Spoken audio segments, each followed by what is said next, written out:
A single act of kindness, a loose shoelace. For Chloe Bennet, a 24-year-old waitress drowning in debt, it was a simple, unthinking instinct.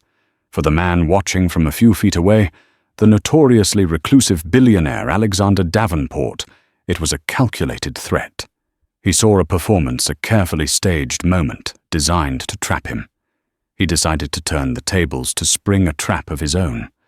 But what he didn't know was that the simple truth of that moment was connected to a secret he'd buried with his late wife, a secret that would unravel his world and change Chloe's life forever. The clatter of porcelain on steel, the hiss of the coffee machine, and the low hum of lunchtime chatter were the soundtrack to Chloe Bennet's life.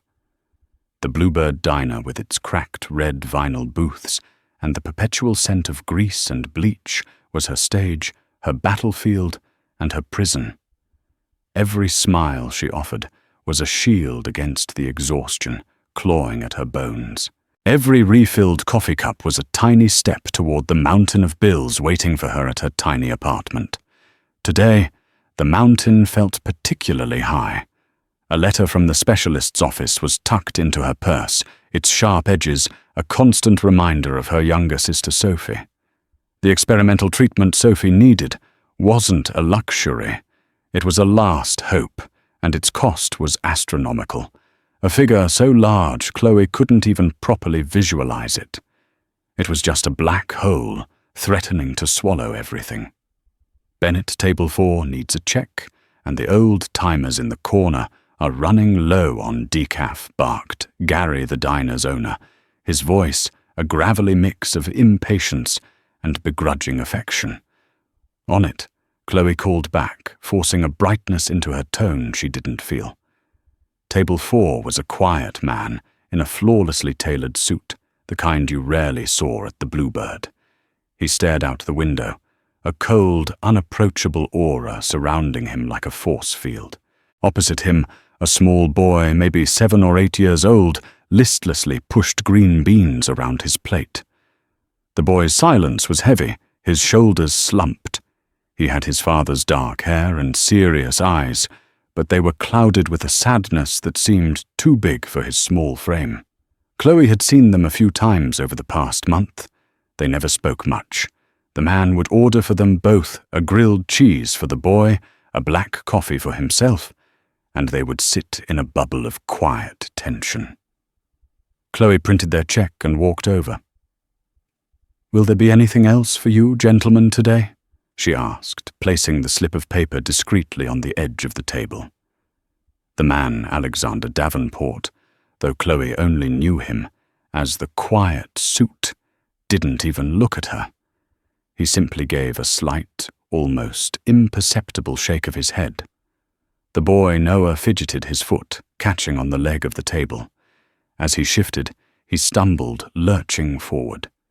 He didn't fall, but in the awkward movement, his untied shoelace, which had been flopping around, snagged on the base of the table, and he tripped over his own feet, landing hard on his hands and knees on the checkered linoleum floor.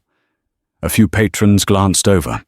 Gary shot a look from behind the counter, but it was Chloe who moved first. It was pure instinct, the same way she'd always knelt to help Sophie. "Whoa there, little man, you okay?" she said softly, kneeling beside him before his father had even fully risen from his seat. Noah's face was flushed with embarrassment. He nodded, refusing to look up, his eyes fixed on his worn sneakers. "Happens to the best of us," Chloe whispered, her voice gentle. She saw the offending shoelace, a messy, frayed thing. Without a second thought, her fingers nimble from years of buttoning Sophie's coats and braiding her hair, went to work. She expertly looped the laces, pulled them tight, and tied them into a neat, secure double knot. "There," she said, patting his shoe lightly. "That should hold you." She looked up, and her smile met a wall of ice. Alexander Davenport was standing over them, his tall frame casting a long shadow. His eyes, a sharp, piercing grey, weren't filled with gratitude. They were filled with suspicion. They raked over her, her slightly stained apron, her worn-out sneakers, her cheap watch, and his jaw tightened. He looked at her kneeling on the dirty floor at his son's feet, and his expression was one of profound, chilling distaste.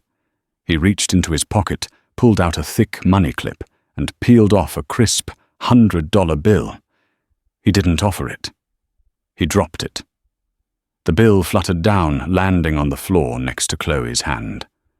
"For your trouble," he said, his voice low and cold, devoid of any warmth. It wasn't a tip. It was a dismissal.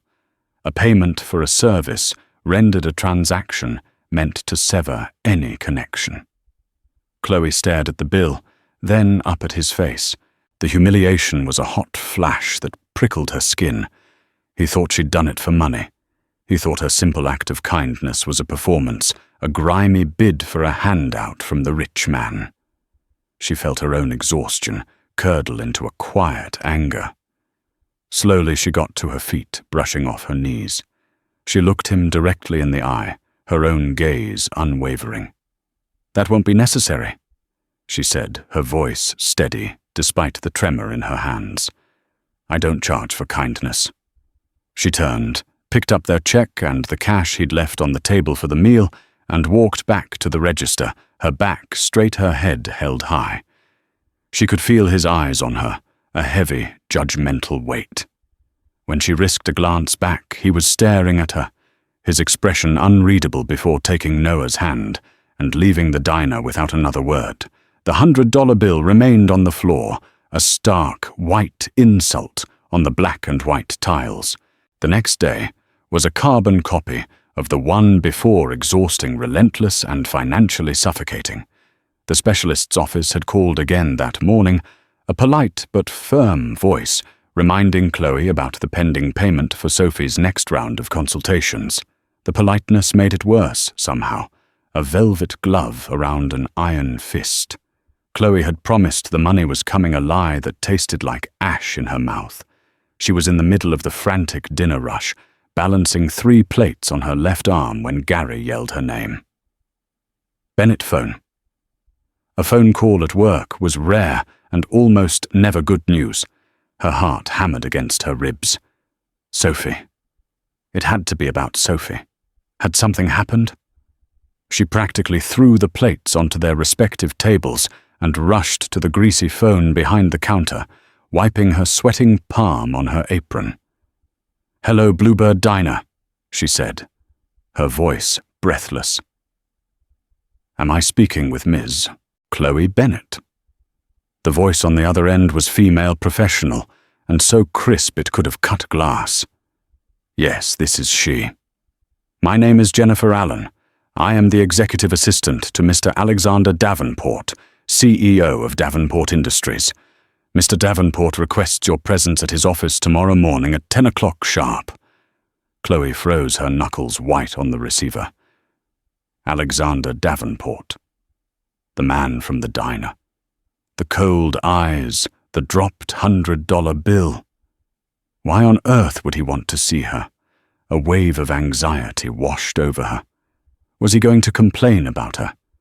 Had she offended him so deeply by refusing his money that he was going to try and get her fired? In her financial situation, she couldn't afford to lose this job as much as she hated it. I don't understand. Is there a problem?" she stammered. "Mr. Davenport does not specify the nature of his meetings with me, Ms. Bennett," the assistant replied coolly.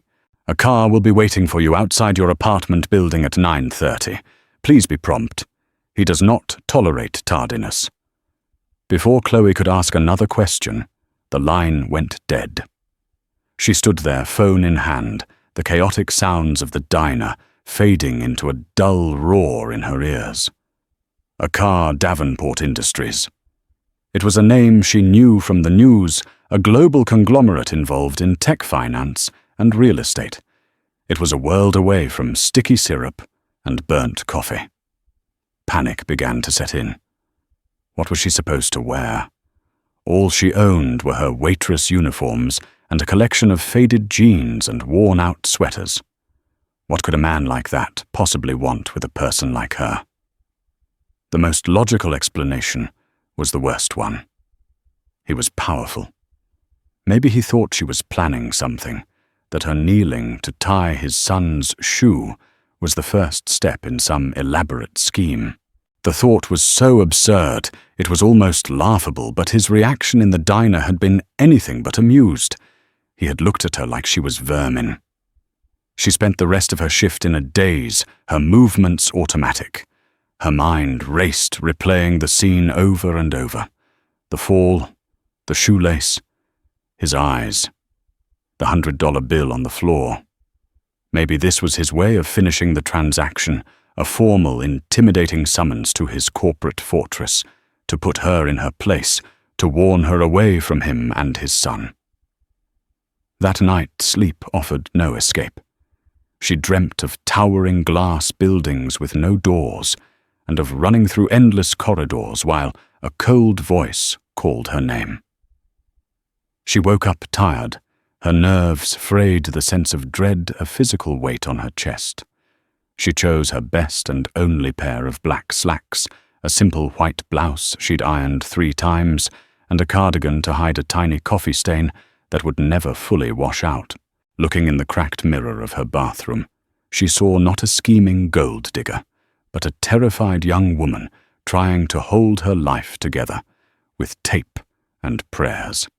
At precisely 9:30 a.m., a sleek black sedan so polished it reflected the dreary facade of her apartment building in perfect detail, pulled up to the curb. The driver, a man in a dark suit, got out and opened the back door for her without a word. The inside of the car smelled of new leather and quiet money. As the car pulled away from the curb, leaving her world of crumbling brick and fire escapes behind, Chloe felt like she was being ferried across the River Styx, heading not to the underworld, but to something far more terrifying, a judgment.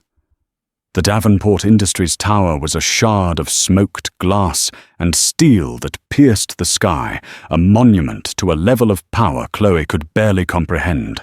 The lobby was a cavern of white marble and minimalist art, where the only sounds were the soft clicks of expensive shoes and the hushed tones of people who mattered.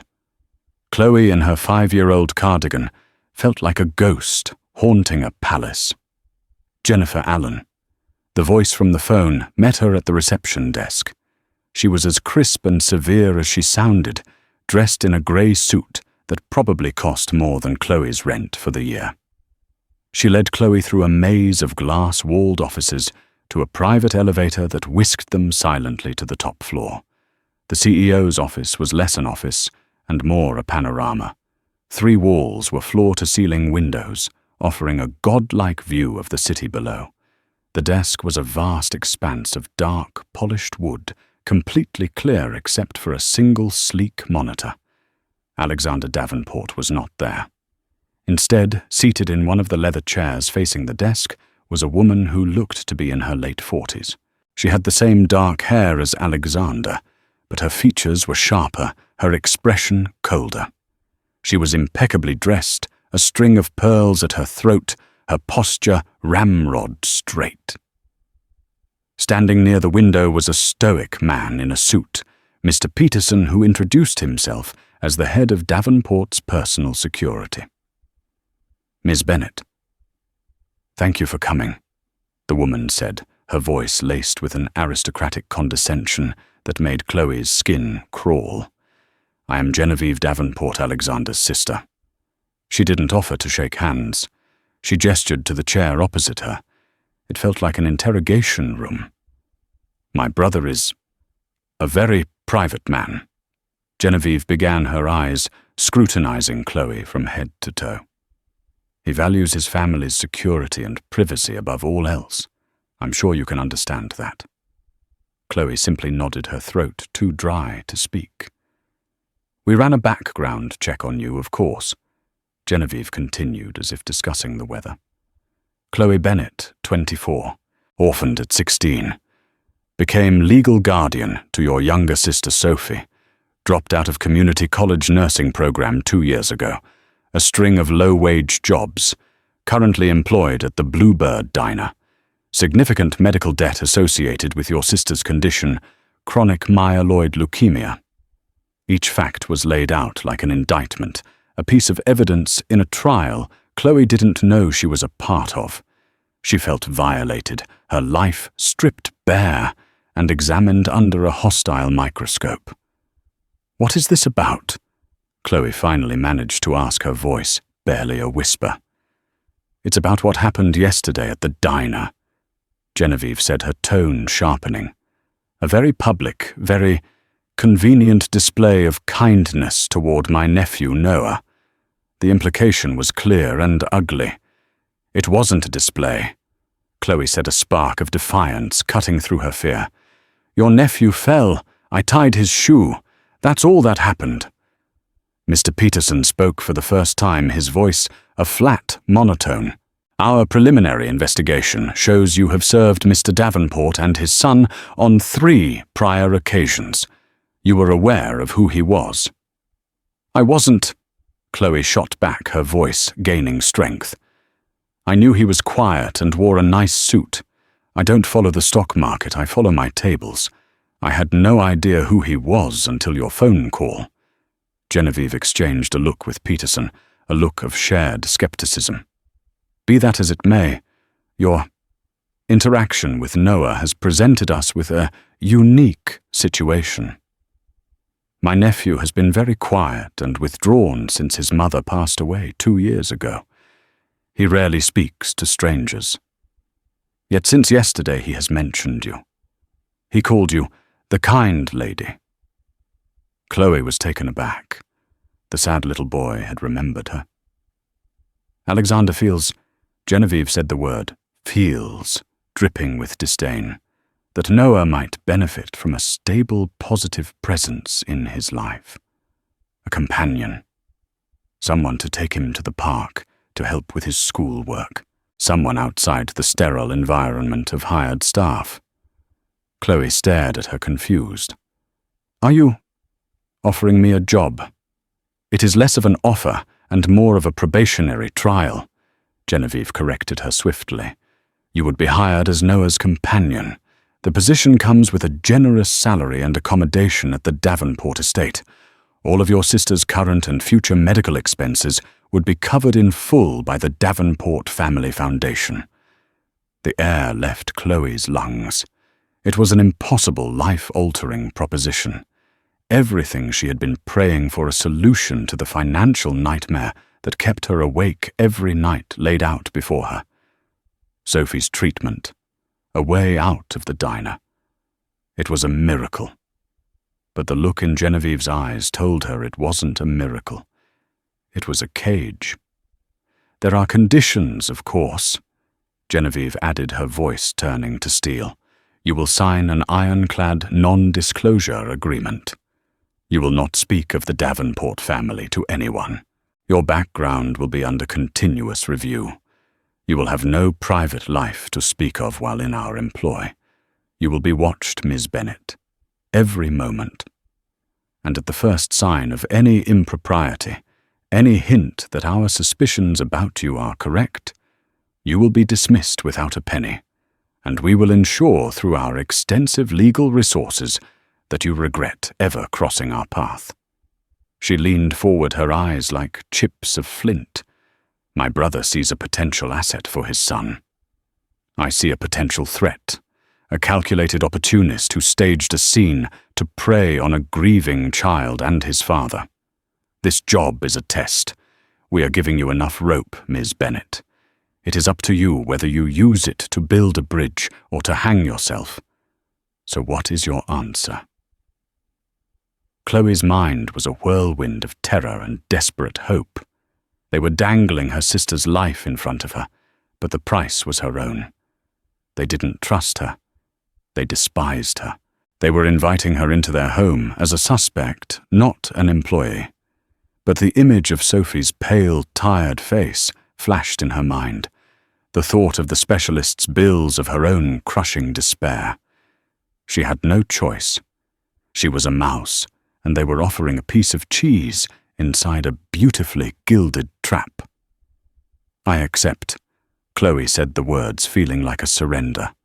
The Davenport estate was not a home, it was a territory, a sprawling expanse of manicured lawns, old-growth trees, and a stone mansion that looked more like a museum than a place where a little boy lived.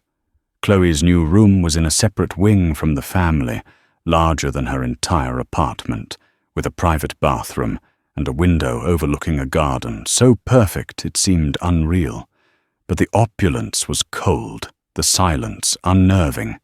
She felt like a specimen under glass. Her first few days were a study in isolation. The household staff treated her with a polite but distant professionalism, their eyes holding the same subtle suspicion she'd seen in Genevieve's. They knew the terms of her employment. She was the waitress on probation. Alexander Davenport remained a phantom. He was gone before she woke and returned long after Noah was in bed. On the rare occasions their paths crossed in the vast hallways, he would give her a stiff, formal nod, his grey eyes assessing her for a fleeting moment before moving on. There was no warmth, no acknowledgement of her as a person. She was a function, a service he had acquired. And then there was Noah. For the first 2 days, he was as silent and withdrawn as he had been in the diner. He would answer her questions with monosyllabic replies and spend hours staring at a tablet, lost in a world she couldn't enter. Chloe knew she couldn't push. Genevieve was a hawk, often appearing unannounced to check in. Her presence a constant chilling reminder that Chloe was being judged. Chloe decided to change her approach. She stopped trying to force conversations. Instead, she just existed in his space. While he played his games, she would sit in a nearby armchair and sketch in a small notepad she'd brought from home. It was an old habit, something she did to quiet her mind. She drew the intricate patterns on the Persian rug, the way the light hit a vase of flowers, a cartoon version of the grumpy-looking bulldog in a portrait. On the third afternoon, as she was sketching, Noah quietly came over and stood behind her chair, watching.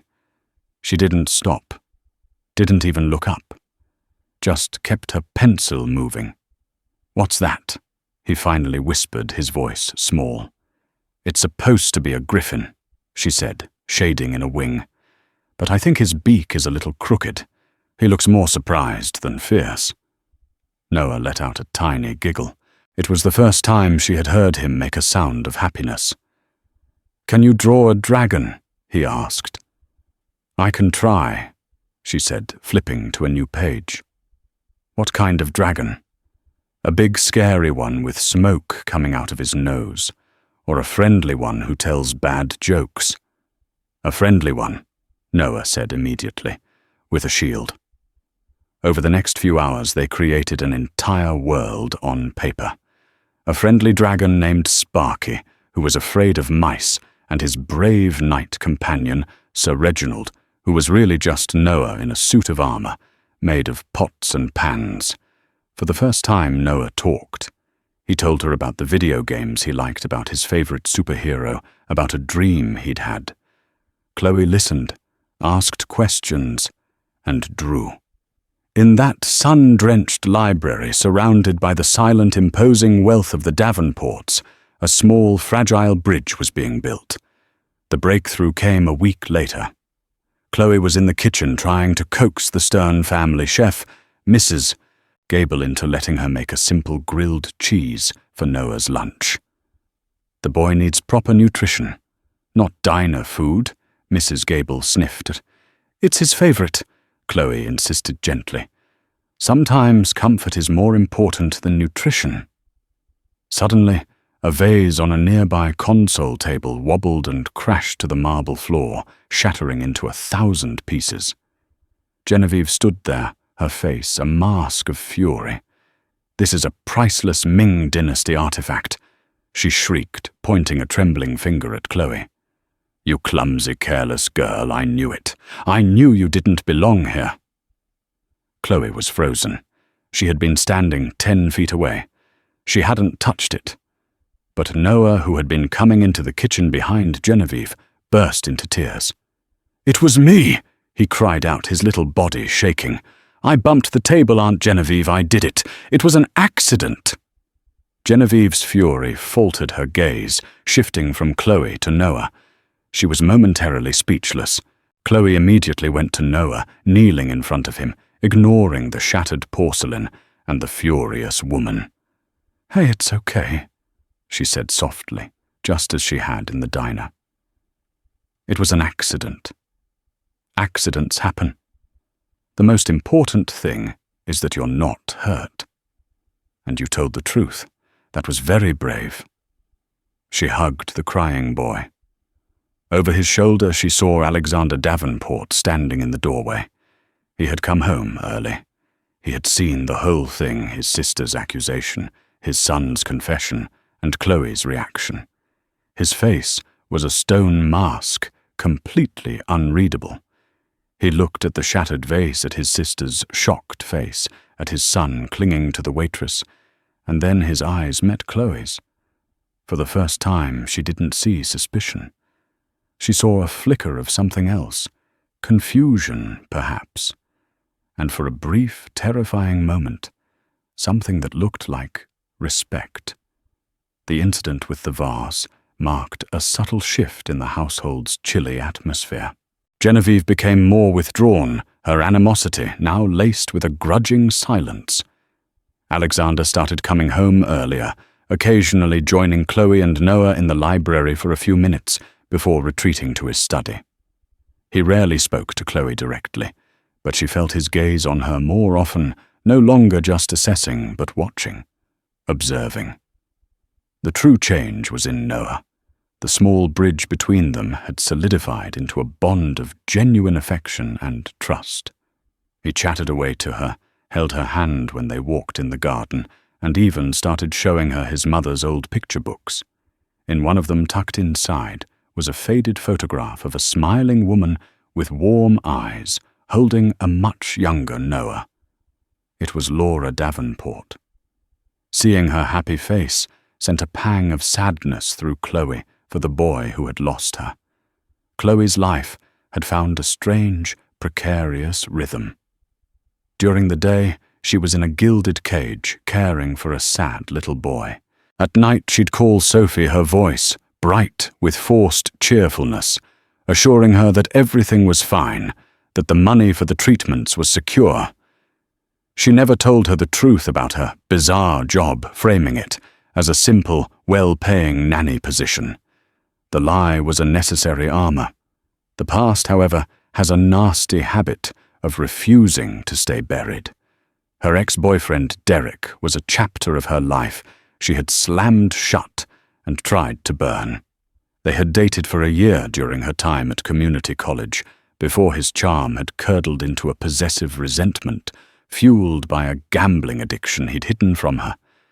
She had left him when she found out he'd stolen money from her savings money she'd been putting away for Sophie.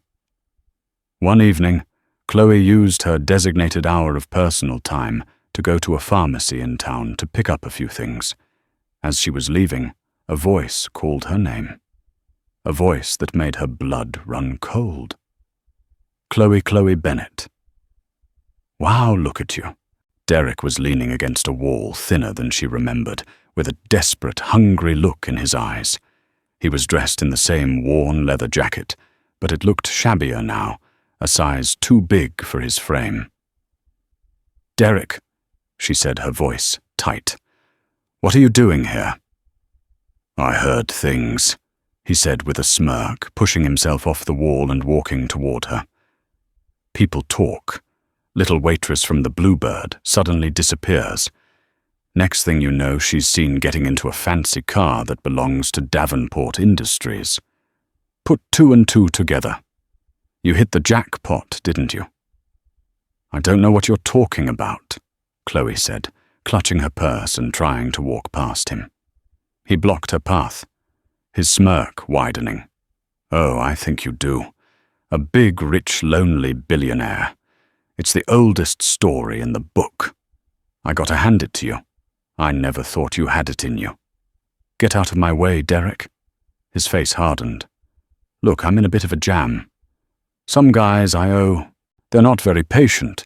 You're living in a palace now. You can help me out. A few thousand. That's pocket change for a guy like Davenport, right for old times' sake. I don't have any money, she said, the lie tasting bitter. Now leave me alone. Don't lie to me, Chloe, he hissed, grabbing her arm. His grip was surprisingly strong. You owe me I was there for you when your sister first got sick. You were there to see what you could get. She shot back, yanking her arm away. You stole from me. You stole money meant for her treatment. I don't owe you anything. She turned and walked away, her heart pounding. She could hear him yelling after her. You'll regret this. Chloe, you think you're better than me now? We'll see about that. I know things about you, things your new boyfriend might not like to hear. Shaking, Chloe got into the waiting car and told the driver to go. She stared out the window, the city lights blurring through unshed tears. Derek was a cornered animal, and he was dangerous. He knew about her darkest moments, the despair after her parents died, the time she almost dropped out of high school, the crushing weight of her responsibilities. He could twist any of it into something ugly, something that would confirm all of Genevieve's and Alexander's worst suspicions about her. The next 2 days were torture. Every time the phone rang, she flinched. She saw shadows in every corner. She became quiet and reserved again, and she noticed Noah watching her with worried eyes. The blow came on a Thursday afternoon. Genevieve summoned her to the main drawing room. The woman was standing by the fireplace, a letter in her hand, her expression one of triumphant vindication. I knew it, Genevieve said, her voice dripping with venom. I knew you were hiding something. I just received this interesting correspondence from a Mr. Derek Slater, an old friend of yours, I believe. She began to read from the letter, her voice ringing with malicious glee. You need to know who you've let into your house. Chloe is a master manipulator. She has a history of targeting vulnerable people for money. She was involved in petty theft in her youth, and she once scammed a local charity, faking her sister's illness to get donations. Every word was a lie, a grotesque distortion of her life's struggles, but crafted with just enough truth to sound plausible. It's a lie, Chloe whispered, her body trembling. None of that is true. Isn't it? Genevieve sneered. It certainly paints a picture, doesn't it? A desperate girl from the wrong side of the tracks, using a sick sister as bait. It's all starting to make sense. The accidental fall in the diner, the immediate bond with my nephew. It was all an act. A very convincing one, I'll admit. The drawing room doors opened, and Alexander Davenport walked in. He looked from his sister's triumphant face to Chloe's pale, horrified one. Alexander, thank God, Genevieve said, rushing to him. You need to see this. I told you she was a fraud. Here is the proof. She thrust the letter into his hands. Chloe watched as he read it, his face impassive, his grey eyes scanning the page. The silence in the room was deafening, broken only by the frantic beating of Chloe's heart. This was it. The rope Genevieve had spoken of was now tightening around her neck. He would believe it. Why wouldn't he? It confirmed everything he'd suspected from the very beginning. He finished reading and slowly folded the letter. He looked at Chloe, and his expression was colder and more distant than it had been even on that first day in the diner. Is this true? He asked, his voice quiet but carrying the weight of a death sentence. The world tilted under Chloe's feet. It was happening. The beautifully gilded trap had snapped shut. In Alexander's cold, questioning eyes, she saw her future crumbling, Sophie's treatment gone. Her name ruined her life in shambles. No! she said, her voice shaking but finding a thread of steel. It's not true. Derek. He's lying. He's trying to extort money from me. Of course, that's what she'd say. Genevieve interjected, her voice sharp. She's a cornered animal, Alexander. She'll say anything. Alexander ignored his sister. His gaze remained locked on Chloe. Why would he lie? The question hung in the air, demanding more than a simple denial. Chloe took a deep breath, the scent of lemon polish and old money filling her lungs. She had nothing left to lose.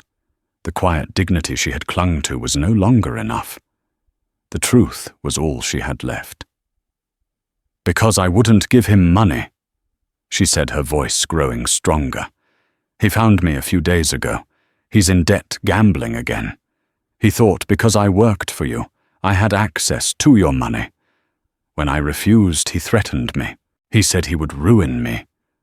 And this, she gestured to the letter in Alexander's hand, this is him making good on that threat. She looked straight at him, letting all the exhaustion, the fear and the quiet fury of the past month show in her eyes. He said I scammed a charity.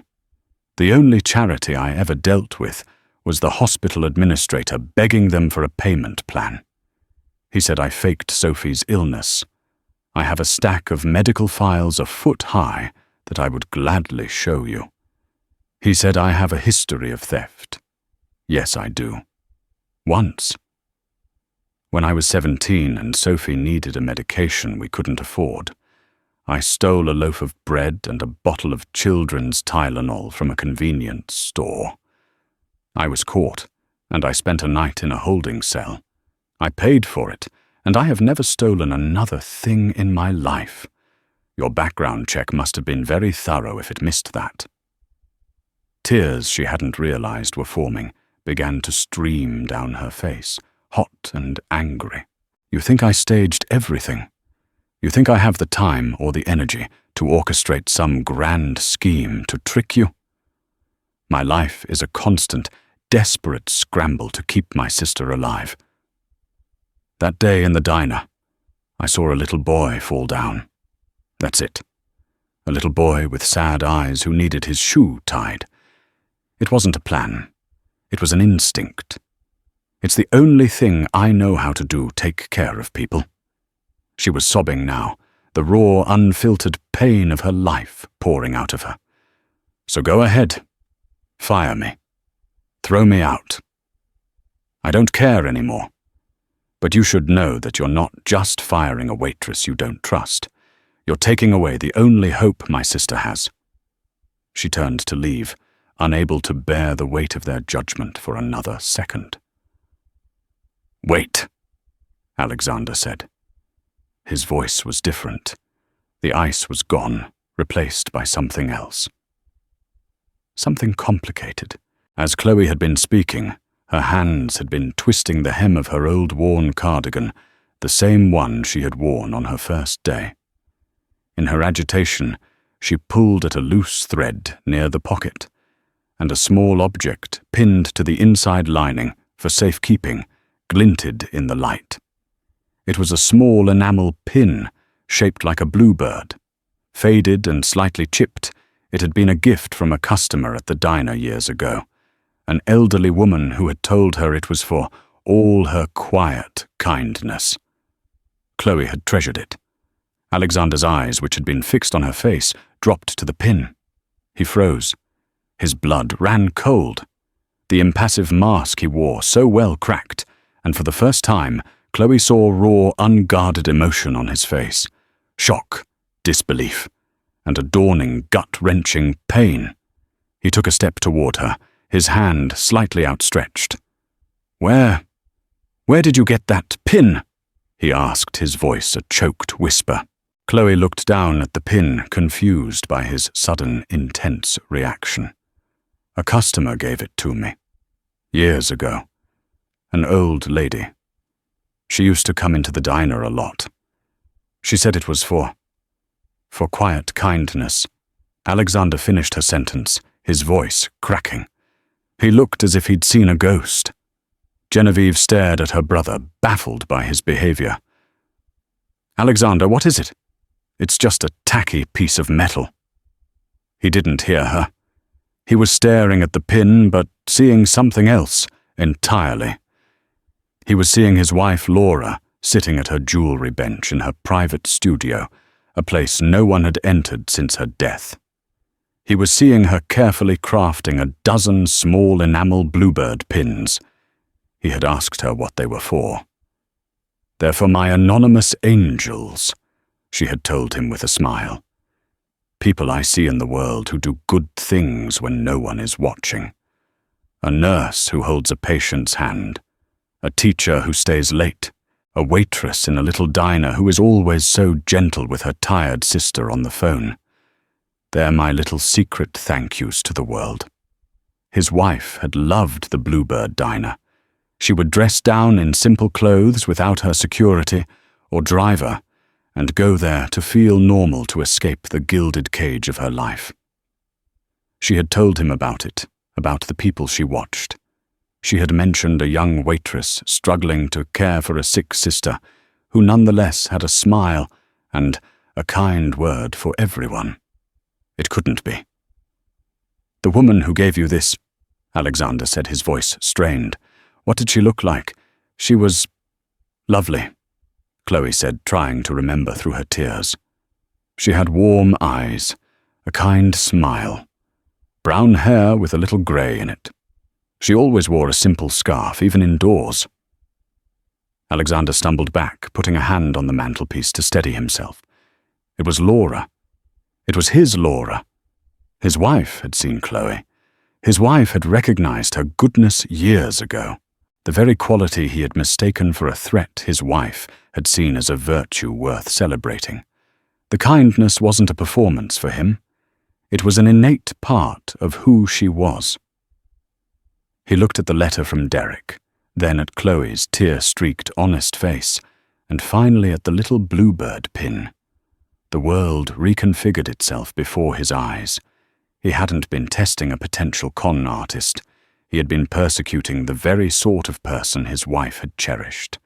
The irony was a physical blow, leaving him breathless with shame and a profound, aching grief. The silence that followed Alexander's realization was a living thing, thick with the ghosts of unspoken words and mistaken judgments.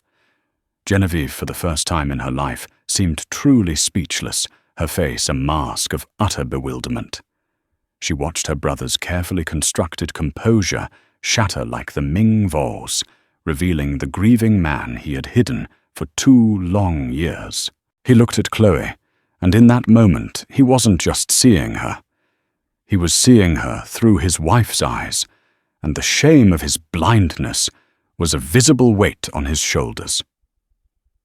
"Peterson," Alexander said, his voice raw and strained, turning to his head of security, who had been a silent statue by the door. "Get me everything you have on a man named Derek Slater. I want to know where he is, who he owes money to, and every illegal thing he has ever done. Use the firm's legal team. I want him dealt with, permanently and legally, and get a restraining order. He is to never come within 500 feet of Miss Bennett or her sister again." Peterson nodded, once a silent acknowledgement, and slipped out of the room. The gears of the Davenport machine were already turning a formidable engine, now aimed at protecting Chloe instead of persecuting her. Alexander then turned to his sister, his expression hardening. "Genevieve, leave us. Alexander, you can't possibly be taking the word of this. This girl over a written letter." She sputtered, regaining her voice. "She admitted to being a thief. It all fits." "What fits?" Alexander said, his voice dangerously low. "Is that my late wife, a woman with more grace and perception in her little finger than you or I have in our entire bodies, saw the truth of this young woman's character years ago. You and I, we saw a caricature, a threat born of our own cynicism. Laura saw a person. You will apologize to Miss Bennett for your behavior, and then you will leave." "Apologize?" Genevieve's voice rose to a shrill pitch. "To the help. She is not the help," Alexander corrected her, his voice cutting like a razor. "She is a guest in my home who you have systematically tormented. Now apologize, or I promise you the consequences for your portfolio and your position on the Foundation's board will be severe." Genevieve's face went pale. The threat was clear and deeply felt. She turned to Chloe, her eyes flashing with a humiliation that was almost as potent as her hatred. "I regret any misunderstanding," she forced out through clenched teeth. The words were hollow, but the victory was Chloe's. Without another word, Genevieve swept from the room, the rustle of her silk blouse the only sound. They were finally alone. The grand drawing room felt vast and empty.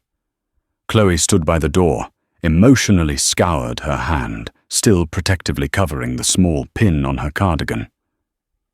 Alexander walked over to the windows and stared out at the city, his back to her, collecting the shattered pieces of his composure. "My study," he said after a long moment. "Please, there is something I need to show you." She had never been in his study. It was a masculine room, panelled in dark wood and lined with books, but it was not cold. It smelled of old paper leather and faint lingering pipe tobacco. Over the fireplace was a large, stunningly beautiful oil painting. It was of the woman from the photograph in Noah's book, Laura Davenport.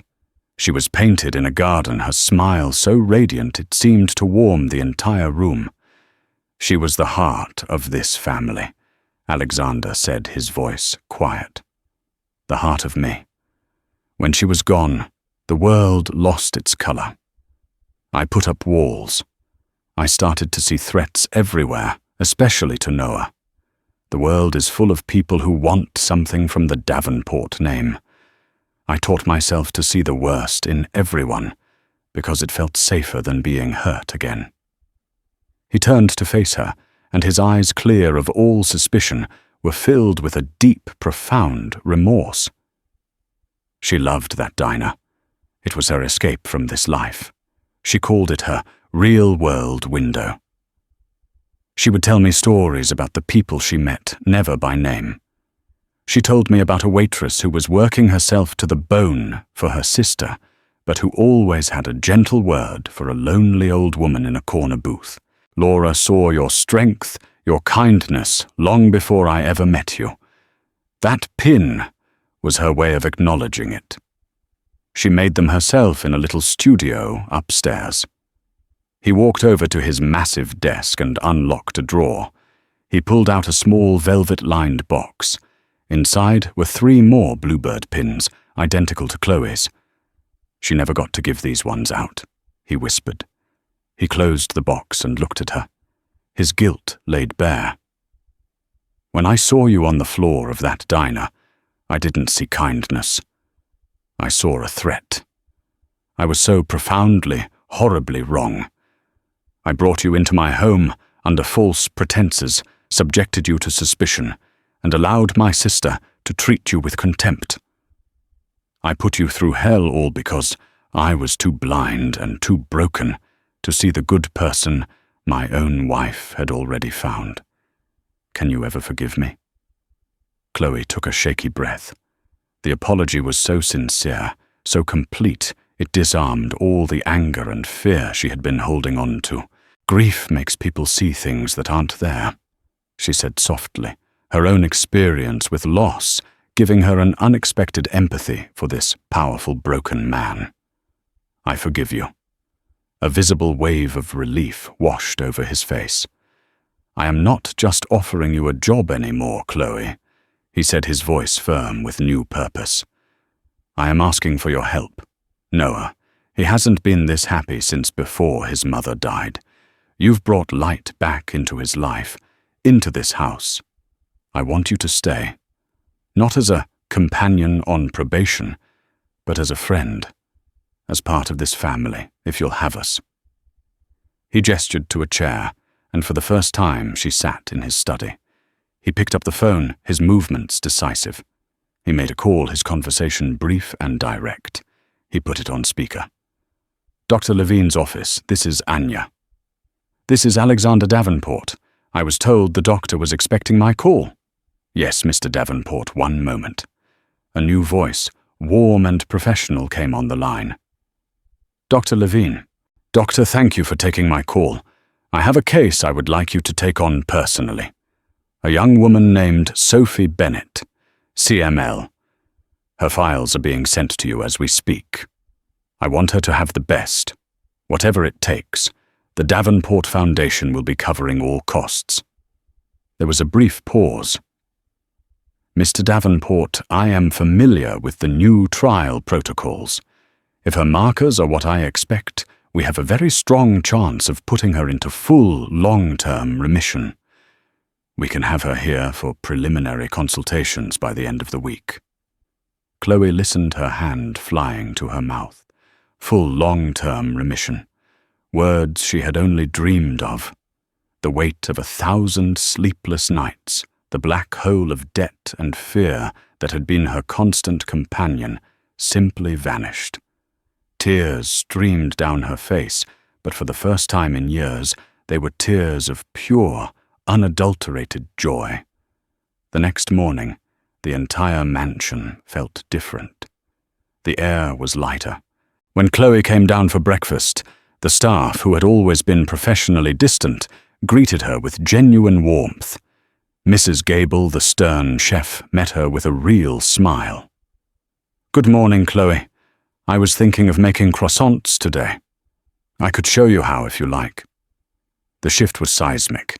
Later that week, Alexander insisted on accompanying her to the hospital to see Sophie before her transfer. He walked into the sterile beige room, not as a billionaire, but as a quiet, concerned man. Sophie, pale but feisty, eyed him warily until he knelt by her bedside. "Your sister is a very special person, Sophie," he said, his voice gentle. "She's been taking care of everyone for a long time. Now it's our turn to take care of her and of you. Your only job is to get better.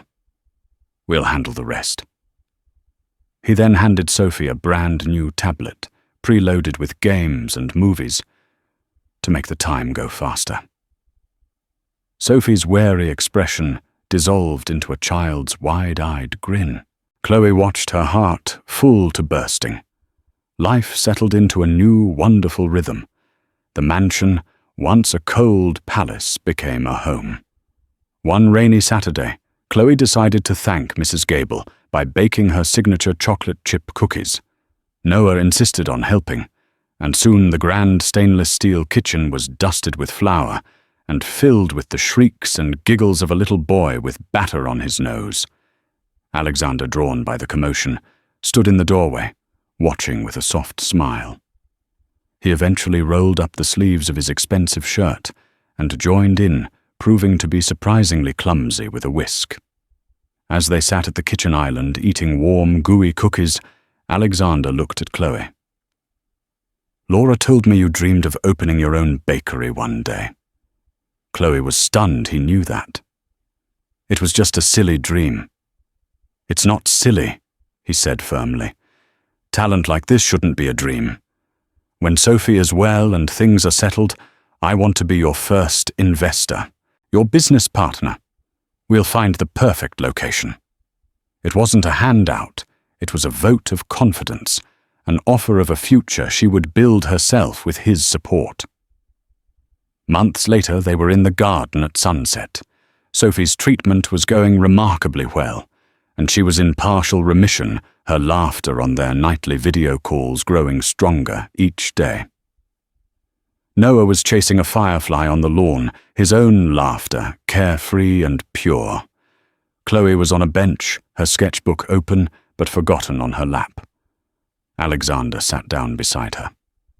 "He's happy," he said, a quiet sense of wonder in his voice. I hadn't heard him laugh like that in years. "He's a great kid," Chloe said, smiling. "He just needed a little push." "We both did," Alexander admitted.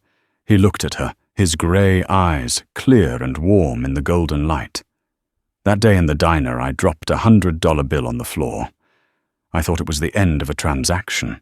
I realize now it was the beginning of my own salvation. You didn't just tie my son's shoes, Chloe. You reminded me that there is still goodness in this world. You started to tie this broken family back together. Chloe looked from the happy dancing boy to the grateful healing man beside her, and she felt a sense of peace she had never known. Her simple act of kindness hadn't been a trap for him, but it had been her salvation, an escape from a life of fear into a future brighter than she had ever dared to imagine. The bluebird pin was still fastened safely inside her pocket, a small, constant reminder that sometimes the quietest acts of kindness echo the loudest. Chloe's story reminds us that our true character isn't defined by our circumstances, but by our actions, especially when we think no one is watching. A simple act of compassion, which was first seen as a threat, turned out to be the key that unlocked a future filled with hope, healing, and family.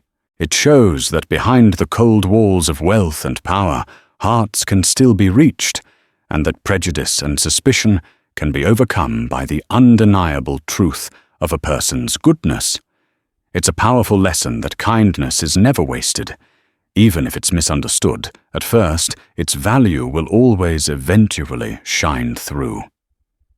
If this story of unexpected connections and second chances moved you, please take a moment to hit that like button. Share it with someone who might need a reminder of the power of kindness. And don't forget to subscribe to our channel for more real-life stories that will inspire and touch your heart. Thank you for listening.